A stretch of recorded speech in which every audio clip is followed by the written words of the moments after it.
Que en este día, viernes 19 de febrero, nuestro amado Señor pueda regalarte una bendecida jornada.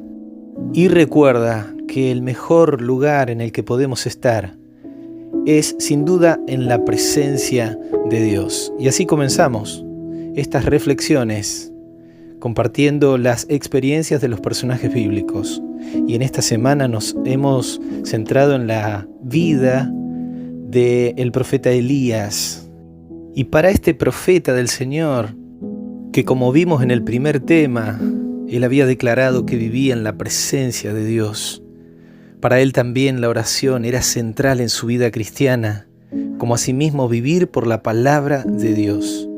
Y ayer compartimos que el profeta Elías era un hombre con identidad, un hombre definido en los principios que había recibido del Dios Todopoderoso, del Dios del cielo, del Dios de Israel.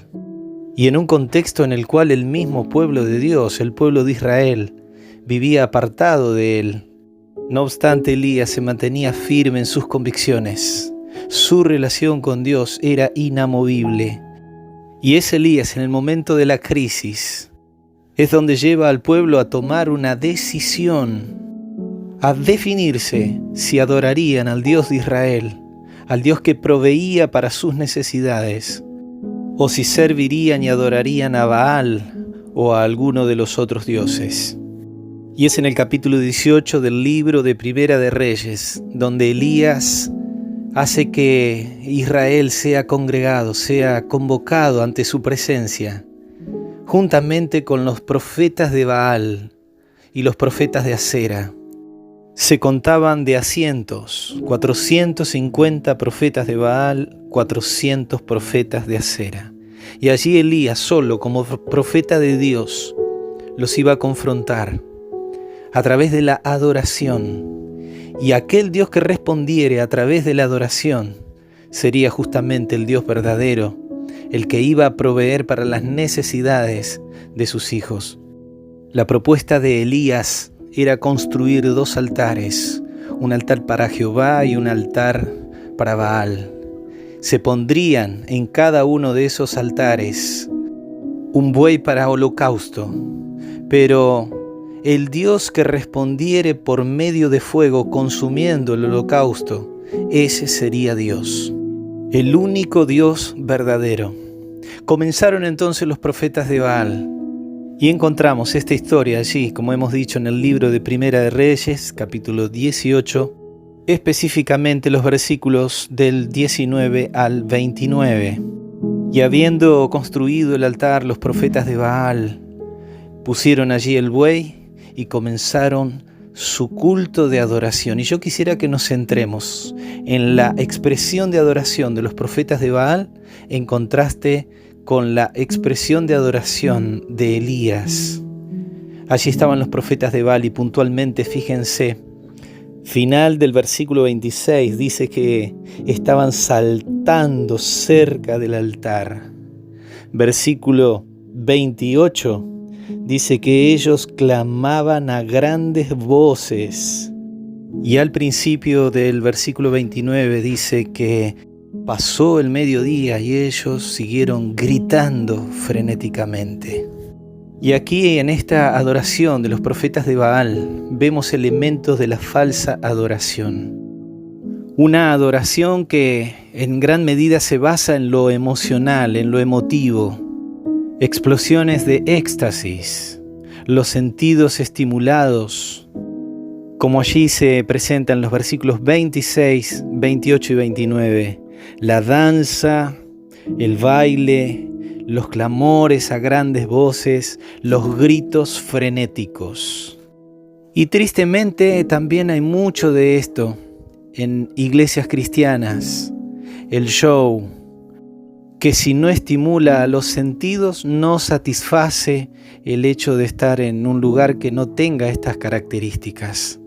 Entonces podemos ver de que la adoración está centrada en el hombre, en sentirse bien el hombre y no en adorar a Dios conforme a su voluntad. Pero por el contrario tenemos la acción de adoración de Elías. Versículo 30, entonces dijo Elías a todo el pueblo, acercaos a mí. Y todo el pueblo se le acercó y él arregló el altar de Jehová que estaba arruinado.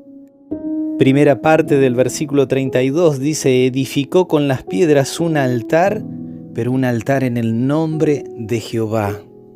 Versículo 36 se nos menciona que cuando llegó la hora del sacrificio, la hora de ofrecerse el holocausto, se acercó el profeta Elías y dijo, Jehová Dios de Abraham, de Isaac y de Israel, sea hoy manifiesto que tú eres Dios en Israel y que yo soy tu siervo y que por mandato tuyo he hecho todas estas cosas. Y a continuación, Elías dice, respóndeme, Señor, respóndeme, para que este pueblo conozca que tú eres el Dios. Y en el versículo 38 dice que cayó fuego del cielo de parte de Dios y consumió el holocausto. Y aquí vemos a Elías, un hombre de Dios, un hombre que adoraba a Dios conforme a los propósitos, a los planes, a los principios y a las formas que Dios había estipulado. Dios tenía su altar, el cual estaba abandonado y derribado. Elías restaura ese altar. Hoy en día necesitamos adoradores que puedan tener ese encuentro con Dios. El altar de adoración en nuestros hogares, en nuestra vida, tiene que estar presente cada día. Nuestro altar tiene que estar encendido con la presencia del Espíritu Santo. Como asimismo también necesitamos iglesias que vuelvan a la adoración que se presenta allí en las Escrituras como la adoración que Dios anhela, que Dios recibe y que es del agrado de Él. Allí en el Salmo 29, versículo 2, dice, dad a Jehová la gloria debida a su nombre y adorad a Jehová en la hermosura de su santidad. Dios nos invita a adorar delante de su presencia. Cuando el pueblo de Israel estaba adorando los falsos dioses, Elías adoraba al Dios verdadero. Mis queridos amigos y amigas, hoy Dios nos está invitando a adorarle en la hermosura de su santidad, pero también a adorarle conforme a sus principios. Jesús, hablando con la mujer samaritana, registrado allí en el Evangelio según San Juan, capítulo 4, versículo 23, Jesús dice, mas la hora viene cuando los verdaderos adoradores adorarán al Padre en espíritu y en verdad, porque también el Padre tales adoradores busca que le adoren.